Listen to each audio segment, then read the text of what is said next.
ಪ್ರಿಯ ವೀಕ್ಷಕರೇ ನಮಸ್ಕಾರ. ನಾನು ನಿಮ್ಮ ಉಮೇಶ್. ಮೊನ್ನೆ ರಾಷ್ಟ್ರಪತಿ ಭವನದ ಸೆಂಟ್ರಲ್ ಹಾಲ್ನಲ್ಲಿ ಗಣ್ಯಾತಿ ಗಣ್ಯರೆಲ್ಲ ಕಿಕ್ಕಿರಿದು ತುಂಬಿರ್ತಾರೆ. ಮೊದಲ ಸಾಲ್ನಲ್ಲಿ ಪ್ರಧಾನಮಂತ್ರಿ ನರೇಂದ್ರ ಮೋದಿ ಅವರು, ಅವ್ರ ಪಕ್ಕ ಕೇಂದ್ರ ಗೃಹ ಮಂತ್ರಿ ಅಮಿತ್ ಶಾ ಅವರು, ವಿದೇಶಾಂಗ ಮಂತ್ರಿ ಡಾಕ್ಟರ್ ಎಸ್ ಜೈಶಂಕರ್ ಅವರು, ಬೇರೆ ಬೇರೆ ಮಂತ್ರಿಗಳು. ಪ್ರಧಾನ ವೇದಿಕೆಯಲ್ಲಿ ಗೌರವಾನ್ವಿತ ರಾಷ್ಟ್ರಪತಿಗಳಾದಂತಹ ಶ್ರೀಮತಿ ದ್ರೌಪದಿ ಮುರ್ಮು ಅವರು ಕೂತಿರ್ತಾರೆ. ಅದು ಪದ್ಮ ಪ್ರಶಸ್ತಿ ಪ್ರದಾನ ಸಮಾರಂಭ. ಕಾರ್ಯಕ್ರಮ ಶುರುವಾಗ್ತಾ ಇದ್ದಂಗೆ ಪದ್ಮ ಪ್ರಶಸ್ತಿ ವಿಜೇತರು ಒಬ್ಬೊಬ್ಬರಾಗಿ ಬಂದು ರಾಷ್ಟ್ರಪತಿಗಳಿಂದ ಪ್ರಶಸ್ತಿಗಳನ್ನ ಸ್ವೀಕಾರ ಮಾಡ್ತಾ ಇರ್ತಾರೆ. ಅಷ್ಟರಲ್ಲಿ ಆಂಕರ್ ಒಂದು ಹೆಸರನ್ನ ಕರೀತಾರೆ.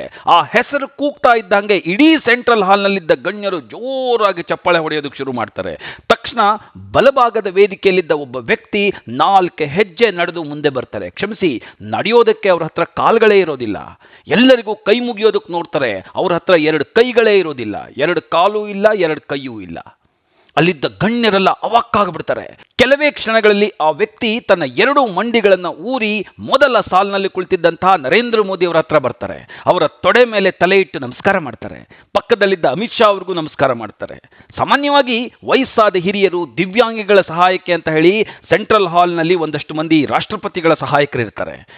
ಅಂತಹ ಒಬ್ಬರು ಸಹಾಯಕರು ಇವ್ರನ್ನ ಹಿಡ್ಕೊಳ್ಬೇಕು ಅಂತ ಮುಂದೆ ಬರ್ತಾರೆ. ಆದರೆ ಆ ವ್ಯಕ್ತಿ ಅದನ್ನು ನಿರಾಕರಿಸಿ ಯಾರ ಸಹಾಯನೂ ತೆಗೆದುಕೊಳ್ಳದೆ ರಾಷ್ಟ್ರಪತಿಗಳ ಮುಂದೆ ಬರ್ತಾರೆ. ಅಲ್ಲಿ ದೇಶದ ಮೊದಲ ಪ್ರಜೆಗೆ ಒಂದು ದೀರ್ಘದಂಡ ನಮಸ್ಕಾರ ಹಾಕಿ ರಾಷ್ಟ್ರಪತಿಗಳಿಂದ ಪದ್ಮಶ್ರೀ ಪುರಸ್ಕಾರವನ್ನು ಪಡ್ಕೊಳ್ತಾರೆ. ಅಲ್ಲಿದ್ದವರೆಲ್ಲ ಯಾರಿವರು ಅಂತ ಬೆರಗಾಗಿ ನೋಡ್ತಾ ಇದ್ರೆ ಆಂಕರ್ ಇವ್ರ ಹೆಸರನ್ನು ಹೇಳ್ತಾರೆ, doctor KS Rajanna from Karnataka. ಅಷ್ಟರಲ್ಲಾಗಲೇ ಅಲ್ಲಿದ್ದ ಬಹುತೇಕರ ಕಣ್ಣುಗಳು ತೇವಗೊಂಡಿರುತ್ತೆ. ಪ್ರಿಯ ವೀಕ್ಷಕರೇ, ಹೌದು, ರಾಜಣ್ಣ ಅವರು ನಮ್ಮ ಕರ್ನಾಟಕದ ಮಂಡ್ಯದವರು, ಮಂಡ್ಯದ ಮದ್ದೂರಿನವರು. ಅವರಿಗೆ ಸಮಾಜ ಸೇವೆಗಾಗಿ ಈ ಬಾರಿಯ ಪದ್ಮ ಪ್ರಶಸ್ತಿ ಬಂದಿದೆ. ಯಾರು ಈ ರಾಜಣ್ಣ? ಇವರು ಮಾಡಿದ ಸಮಾಜ ಸೇವೆ ಏನು? ಯಾಕೆ ಮೋದಿಯವರು ಇವರನ್ನ ಗುರುತಿಸಿ ಪದ್ಮ ಪ್ರಶಸ್ತಿಯನ್ನು ಕೊಟ್ಟರು? ಅಮೇಜಿಂಗ್ ಸ್ಟೋರಿ ನೋಡಿ. ಒಂದು ಕಾಲದಲ್ಲಿ ಎಂಥವ್ರಿಗೆ ಪದ್ಮ ಪ್ರಶಸ್ತಿ ಬರ್ತಾ ಇತ್ತು. ಬರೀ AC ಚೇಂಬರ್ನಲ್ಲಿ ಕೂತ್ಕೊಂಡು ಲಾಬಿ ಮಾಡ್ತಾ ಇದ್ದವರಿಗೆ ಪದ್ಮ ಪ್ರಶಸ್ತಿ. ಪ್ರಣಯ್ ರಾಯ್, ಬರ್ಖಾ ದತ್, ರಾಜ್ದೀಪ್ ಸರ್ದೇಸಾಯಿ, ಬರೀ ಇಂಥವ್ರಿಗೆ ಬರ್ತಾ ಇತ್ತು ಪದ್ಮ ಪ್ರಶಸ್ತಿಗಳು. ಅದರ ವ್ಯಾಲ್ಯೂನೇ ಕಳ್ಕೊಂಡಿತ್ತು. ಆದರೆ ಇತ್ತೀಚಿನ ದಿನಗಳಲ್ಲಿ ಪದ್ಮ ಪ್ರಶಸ್ತಿ ಕೊಡೋದಕ್ಕೆ ಕೇಂದ್ರ ಸರ್ಕಾರ ಜರಡಿ ಹಾಕೊಂಡು ಹುಡುಕುತ್ತೆ. ದೇಶದ ಮೂಲೆ ಮೂಲೆಗಳಲ್ಲಿ, ಕುಗ್ರಾಮಗಳಲ್ಲಿ, ಕಾಡಿನ ಹಾಡಿಗಳಲ್ಲಿ ಇರೋ ಸಾಧಕರನ್ನ ಹುಡುಕಿ ಹುಡುಕಿ ಪದ್ಮ ಪ್ರಶಸ್ತಿಗಳಿಗೆ ನಾಮಿನೇಟ್ ಮಾಡುತ್ತೆ. ಅಂಥವ್ರನ್ನ ದೆಹಲಿಗೆ ಕರೆದು ಗೌರವಿಸುತ್ತೆ. ಇಲ್ಲದೆ ಹೋದ್ರೆ ಜೋಗತಿ ಮಂಜಮ್ಮ, ಸುಕ್ರಿ ಬೊಮ್ಮಗೌಡ, ತಮಟೆ ಮುನಿವೆಂಕಟಪ್ಪನವರಿಗೆ ಪದ್ಮ ಪ್ರಶಸ್ತಿ ಸಿಗ್ತಾ ಇತ್ತಾ? No way. ಅದನ್ನು ಅವರು ಯೋಚನೆ ಮಾಡೋದಕ್ಕೂ ಸಾಧ್ಯ ಇರಲಿಲ್ಲ. ಈ ಬಾರಿ ಪದ್ಮ ಪ್ರಶಸ್ತಿ ಬಂದಿರುವಂತಹ ರಾಜಣ್ಣನವರು ಎಂತಹ ಸಾಹಸಿ ವ್ಯಕ್ತಿ ಗೊತ್ತಾ?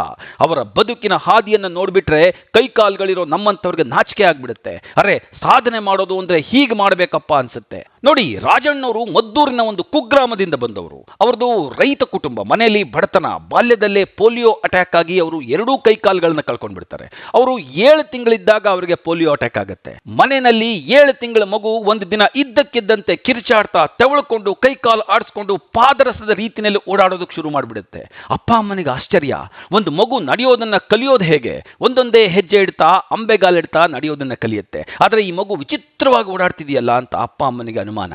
ವಾಸ್ತವದಲ್ಲಿ ಮಗುವಿನ ಕೈಕಾಲುಗಳಿಗೆ ಪೋಲಿಯೋ ವೈರಸ್ ಅಟ್ಯಾಕ್ ಆಗಿ ವಿಪರೀತ ಉರಿ ಬಂದು ಆ ಉರಿನ ತಡ್ಕೊಳ್ಳೋಕ್ಕಾಗದೆ ಮಗು ಹಾಗೆ ಬಿಹೇವ್ ಮಾಡ್ತಾ ಇರುತ್ತೆ.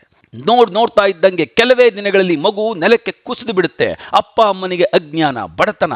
ಮಗುನ ಒಳ್ಳೆ ಡಾಕ್ಟರ್ ಹತ್ರ ತೋರಿಸ್ಬೇಕು ಅಂತ ಗೊತ್ತಿಲ್ಲ. ನಾಟಿ ವೈದ್ಯರ ಹತ್ರ ಕರ್ಕೊಂಡೋಗಿ 2 ವರ್ಷ ಚಿಕಿತ್ಸೆ ಕೊಡ್ತಾರೆ. ಯಾವ ಪ್ರಯೋಜನವೂ ಆಗಲ್ಲ. ಕೊನೆಗೆ ಮಗು ಪರ್ಮನೆಂಟ್ ಆಗಿ ಕೈಕಾಲುಗಳನ್ನ ಕಳ್ಕೊಂಡು ಬಿಡುತ್ತೆ.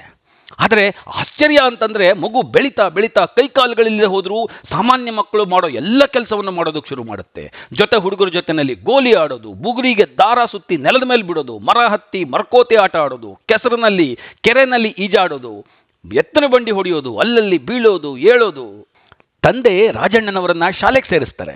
ತಂದೆ ಮಗುವನ್ನ ಕೂಸುಮರಿ ಮಾಡ್ತಾ ಶಾಲೆಗೆ ಕರ್ಕೊಂಡು ಬರ್ತಾ ಇದ್ರೆ ಸುತ್ತಮುತ್ತ ಇರೋರು ಅವ್ರನ್ನ ಆಡ್ಕೊಳ್ತಾ ಇರ್ತಾರೆ. ನೀನೇನು ರಾಜ ವಿಕ್ರಮಾದಿತ್ಯನ ತರ ಆಗಿದ್ಯಾ, ನಿನ್ನ ಮಗ ಬೇತಾಳ ಆಗಿದ್ದಾನೆ ಅಂತ ಹೇಳಿ ಗೇಲಿ ಮಾಡ್ತಿರ್ತಾರೆ.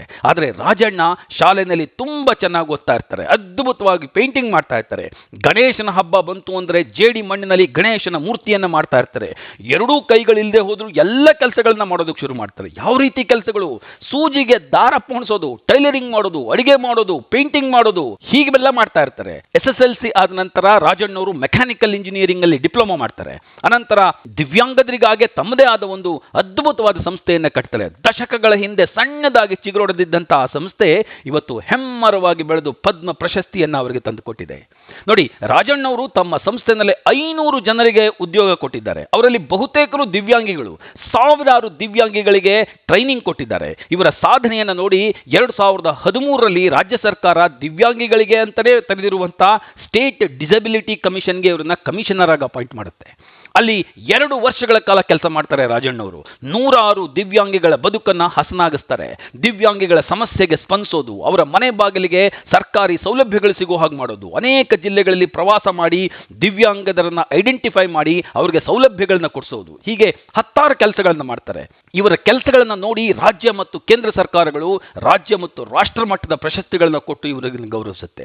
ಒಂದು ಸಮಾರಂಭದಲ್ಲಿ ಆಗಿನ ರಾಷ್ಟ್ರಪತಿಗಳಾಗಿದ್ದಂತಹ ಡಾಕ್ಟರ್ APJ ಅಬ್ದುಲ್ ಕಲಾಂ ಅವರು ತಾವು ಕುಳಿತಿದ್ದ ವೇದಿಕೆಯಿಂದ ಕೆಳಗೆ ಇಳಿದು ಬಂದು ಇವರ ಹತ್ರಕ್ಕೆ ಬಂದು ಇವರಿಗೆ ಸನ್ಮಾನ ಮಾಡ್ತಾರೆ.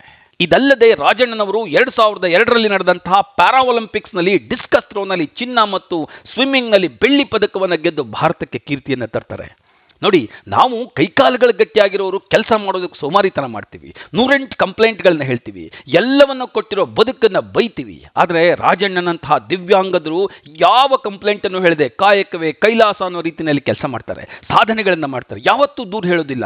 ಇವತ್ತು ರಾಜಣ್ಣನಂತವರು ದೇಶದ ಅದೆಷ್ಟೋ ದಿವ್ಯಾಂಗದರಿಗೆ ಸ್ಫೂರ್ತಿಯಾಗಿದ್ದಾರೆ.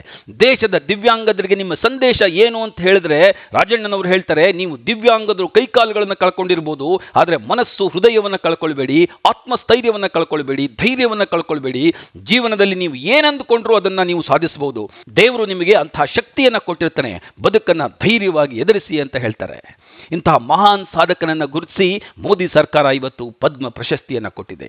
ರಾಜಣ್ಣನವರಿಗೆ ನಮ್ಮೆಲ್ಲರ ಪರವಾಗಿ ಅಭಿನಂದನೆಗಳನ್ನು ಹೇಳ್ತಾ ಇವತ್ತಿನ ಈ ಸಂಚಿಕೆಯನ್ನು ಮುಗಿಸ್ತಾ ಇದ್ದೀನಿ. ನಮ್ಮ ಈ ಸಂಚಿಕೆ ನಿಮಗೆ ಇಷ್ಟ ಆಗಿದ್ದರೆ ಲೈಕ್ ಮಾಡಿ, ಫಾಲೋ ಮಾಡಿ, ಶೇರ್ ಮಾಡಿ. ಹಾಗೆ ನಮ್ಮ ಧಾತ್ರಿ ಕ್ರಿಯೇಷನ್ಸ್ ಯೂಟ್ಯೂಬ್ ಚಾನಲ್ಗೆ ಸಬ್ಸ್ಕ್ರೈಬ್ ಮಾಡಿ. ನಮಸ್ಕಾರ.